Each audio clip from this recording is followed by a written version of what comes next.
भूमिका घेतलेली आहे की वेळ पडल्यास मला पक्षातून बाहेर काढा, पण मी माझा लढा सुरूच ठेवेल, कारण की कुठेतरी त्यांचा पक्षातून त्यांना विरोध होऊ लागलेला आहे. पहिली गोष्ट तर मी अतिशय स्पष्टपणे सांगू इच्छितो की आमचं सरकार कुठल्याही परिस्थितीत ओबीसीवर अन्याय होऊ देणार नाही.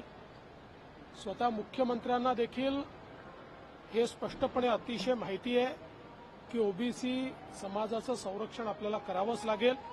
त्यामुळे त्यांचीही भूमिका ही तशाच प्रकारची आहे आणि मी अगदी स्पष्टपणे सांगू इच्छितो की जोपर्यंत भारतीय जनता पार्टी सरकारमध्ये आहे तोपर्यंत काहीही झालं तरी आम्ही ओबीसीवर अन्याय होऊ देणार नाही. उद्या जर अशी वेळ आली की आम्हाला ओबीसीला संरक्षण देता येत नाही, मी स्वतः जाऊन माझ्या वरिष्ठांशी बोलेन. पण काही झालं तरी ओबीसींना या ठिकाणी त्यांच्यावर अन्याय होणार नाही, ही भारतीय जनता पक्षाची आमची भूमिका आहे. आणि भुजबळ साहेबांना देखील माझं सांगणं आहे, मी त्यांच्याशी स्वतः चर्चा करणार आहे.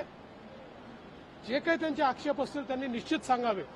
जर कुठेही अन्याय होत असेल ओबीसीवर तर आपण निश्चितपणे त्याच्यामध्ये परिवर्तन करू, बदल करू. त्याच्यात आवश्यक त्या प्रकारे ज्या काही सुधारणा करायच्या त्या आपण करू. ओबीसीवर अन्याय होऊ देणार नाही.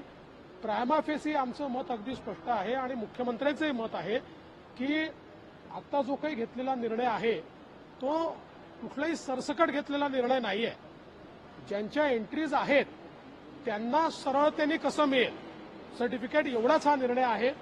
त्यामुळे जे काही मीडियामध्ये येत आहे, जे काही आकडे मीडियामध्ये येत आहेत, जे काही वेगवेगळे विषय मीडियामध्ये येत आहेत, या विषयांवर दोन्ही बाजूने म्हणजे ओबीसी समाजाच्या बाजूने किंवा इकडे मराठा समाजाच्या बाजूने रिॲक्शन देणं हे अत्यंत अयोग्य ठरेल. माझं मत अतिशय स्पष्ट आहे. सरकारची भूमिका बॅलन्स्ड आहे. सरकार कुठल्याही परिस्थितीत ओबीसी समाजावर अन्याय होऊ देणार नाही आणि मराठा समाजाच्या आरक्षणाच्या संदर्भात आम्ही प्रोसेस सुरू केलेली आहे. त्यामुळे जे काही कायदेशीर प्रोसेस करून मराठा समाजाला आरक्षण द्यायचं आहे त्या संदर्भात राज्य मागासवर्ग आयोग पूर्ण कारवाई करत आहे. अशा परिस्थितीमध्ये यावर मला असं वाटतं की सगळ्यांनीच संयम बाळगला पाहिजे. मी पुन्हा एकदा सांगतो, भारतीय जनता पार्टी जोपर्यंत सरकारमध्ये आहे आम्ही ओबीसीवर अन्याय होऊ देणार नाही. आरक्षण घेऊन